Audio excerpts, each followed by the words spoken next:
Hey, Prophetic here with the UI UX rant. I loved me Asana for a long time, and I was one of the early users from back in like 2011 or 12. When did Asana start?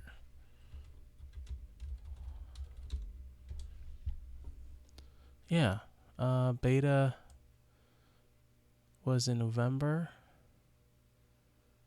Yeah, 2011. I think it was one of the. Yeah, I think it was one of. I was either a beta user or like one of the first official launch users. Um, and I loved it, and I even loved the early evolution of it. And then I don't know what year it was. I think maybe actually it happened around 2016, 2017 when they had the big money come in.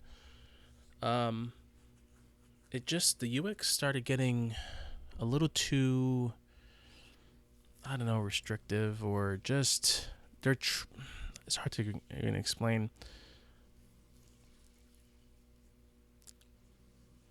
I felt like it was trying to outdesign itself. And this new homepage dashboard thing is somewhat recent, not too recent, but like um, is a pretty good example, right? We have these like widgets. I love how like companies like do this like widget thing and like make almost like try to convince themselves that this is like a brand new thing. We had widget boards and dashboards for, over a decade now. But when you finally realize that you make a widget for something that traditionally never had widget dashboards, it's like sexy, brand new, hotness. And it ain't. And when it does get implemented, again, like Evernote tried to do this, when it does get implemented, it is the most pretentious, annoying things you run up against. That it's frustrating. So, for example, this is the project widget. Look, I could do recents, I could do favorites, I could do recommended. Are you going to recommend it to me? Who comes to a dashboard and says, recommend me like projects? I know what I need to do. I know what projects I'm part of. I don't need to be recommended projects. Based on what? Favorites. Okay. Guess what? All of the projects that I'm part of are my favorite because they all are important to me. And based on the month, based on the time of year, some might be more important to me than others. But let me do that. And I just don't get why you have this, and it's like full size. Oh, this is the full size, even though it's not even taking a major part of the screen real estate. It's like dead center right here because I have other things open. But this is the full size. Let's see what half size looks like. Ah, okay, half size. It shrinks down. How about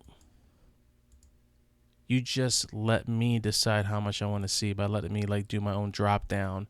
How about you let me do if I want to do like a grid view or list view like here? You make these widgets to make it convenient, only to make it almost convenient, just shy of convenient. And I have things like January down here. It's not alphabetized. And I have things with numbers that I think I just reorganized just to make it numerical, to be sequential. And I had to like manually move things around to do that. And it's just one of those things where it's like, okay, here, show more. Oh, Now I got to show more. And guess what? I got to scroll. Instead of just bringing it down, letting me reshape how long it goes down, you give me a scroll bar. And this is the full size. Again, the full size of the widget. Come on, son. Come on, son. And this is the favorite section. You know what I would love this to be? Just the section for projects. Just list it out. Just give me my projects and let me click them as I scroll here on the side.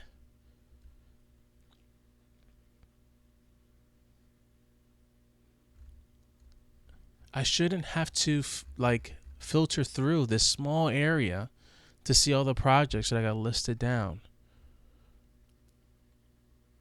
All items. Okay. I get thrown up on with all the items ever, randomly. Like, what is going on here? Deleted items? Not even done items. Deleted items. If I wanted to see historical overview of like what I wanted, what I've done, I would love to see done here. But no, I get deleted items because I care about what gets deleted. No, I care about what gets done. So besides and I get the business model here. You give a lot for free, and then year after year, you cut some features, hoping that people will make the plunge and just pay premium. But man, they're doing it both ways. They're saying, here, all the free stuff is now you have to pay for it if you want to. P.S. Here's some really annoying UX things. And if you unlock these other features, maybe you get more, UX freedom, I guess, maybe.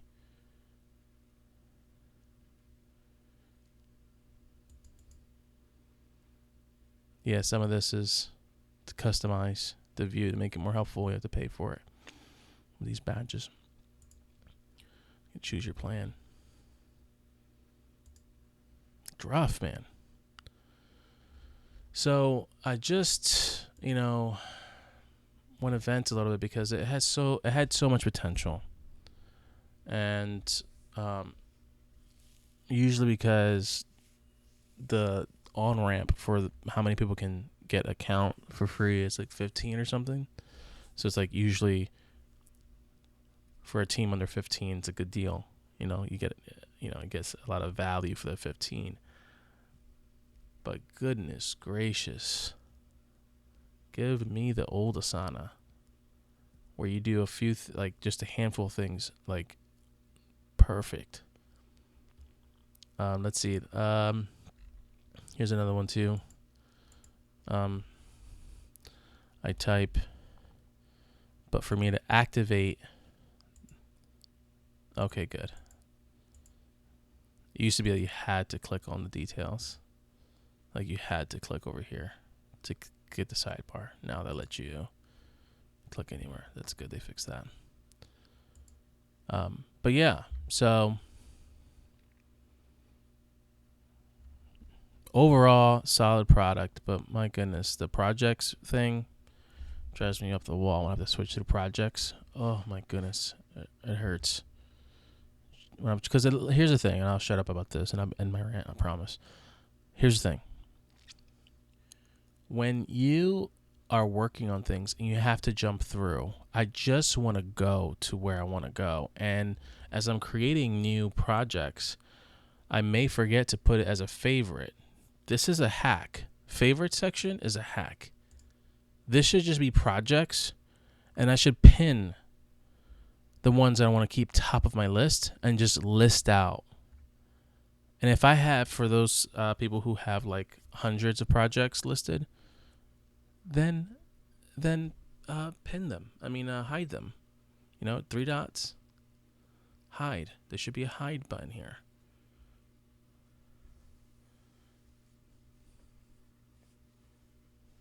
But just give me access to my projects in a way that is normal and straightforward. I shouldn't have to make. All right, let me click this my favorite. Let me click that my favorite. Okay, now I can see. Now I can see the things that I want to. No, just give it to me all, because part of a digital knowledge, information based economy. We're not making widgets in a factory here. We're in front of a computer screen, have multiple monitors. The more I have to search and find something, the more I have to click, the more I have to, spend the brain cell on trying to kind of look through this freaking annoying small drop down. This is all I got, guys. Let me see if I can. What does it make you scroll after that? Add to favorites. Okay. All right, cool. There's at least not a scroll bar here. You can just add and just elongate. But no. Eventually you'll hit I think you might hit a thing where you have to elongate more. But it's all about flow state. There's a book about it. It's a great book about entering a flow state where you're kind of like in the zone, doing your thing, and then the UX can break the experience just by having to fiddle with the UX and click through this and to find something. Like, just make it easy for me to get to what I want to get to. And again, it's not hard. We're not people. These UX product designers are trying to make an artistic statement here, and you really need to stop, y'all. If you want to do art, go to art school, make art. You be trying to be too much with your UX artistic flair, and you're really just being egotistical, selfish, because now it looks pretty to you, and you thought, you know what, full size should be just this dimension. I'm going to make that decision for the user. And half size is going to be perfect right here. This is half size. Arbitrarily, this is half size.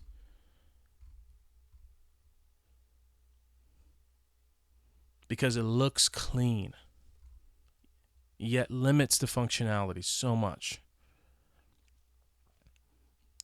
So I just wish they get off their high horse, and maybe I should make videos after a certain time, because maybe I get more harsh. I'm probably being too harsh here, but it's because it's just I get grumpy. Anyways, UX rant out.